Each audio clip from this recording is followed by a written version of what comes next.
मी मनसेच्या गटातून मनसेच्या 18व्या वर्धापन दिनी राज ठाकरे हे नाशिकमधून लोकसभा निवडणुकीचं रणशिंग फुंकणार आहे। आजपासून राज ठाकरे 3 दिवसांच्या नाशिक दौऱ्यावर आहेत। 8 मार्चला राज ठाकरे पुरातन काळाराम मंदिरामध्ये महाआरती करून शंखनाद करणार आहेत। 9 मार्चला वर्धापन दिनाच्या निमित्तानं दादासाहेब गायकवाड सभागृहामध्ये राज ठाकरे मनसैनिकांना मार्गदर्शन करतील। आगामी लोकसभा निवडणुकीच्या पार्श्वभूमीवर पक्षाची भूमिका देखील ते स्पष्ट करण्याची शक्यता आहे। याचाच आढावा घेतलाय आमचे नाशिकचे प्रतिनिधी तबरेज शेख यांनी।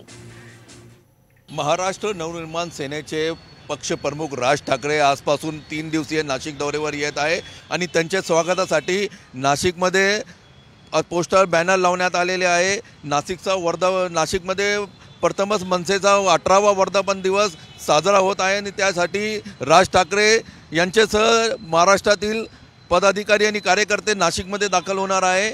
एकूणच आज संध्याकाळी राज ठाकरे नाशिकमध्ये येणार आहे आणि उद्या महाशिवरात्री निमित्त राज ठाकरे यांच्या हस्ते काळाराम मंदिराची आरती होणार आहे।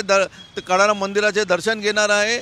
9 तारखेला मनसेचा वर्धापन दिवस आहे आणि त्यानिमित्त राज ठाकरे कार्यकर्त्यांची संवाद साधणार आहे। त्यासाठी संपूर्ण नाशिकमध्ये मनसेकडून जय्यत तयारी करण्यात आलेली आहे। ठिकठिकाणी बॅनर पोस्टर आणि झेंडे देखील लावण्यात आलेले आहे। एकूणच आज संध्याकाळपासून मनसेचे सगळेच पदाधिकारी नाशिकमध्ये दाखल होणार आहे आणि त्यासाठी मनसे पक्षाकडून जोरदार तयारी करण्यात आलेली आहे। एकूणच येणाऱ्या लोकसभा निवडणुकीचं रणशिंग राज ठाकरे नाशिकमधून फुंकणार का याकडे संपूर्ण राज्याचं लक्ष लागलं आहे। कॅमेरामॅन विक्की कदमसह मी तबरेज शेख, साम टीव्ही।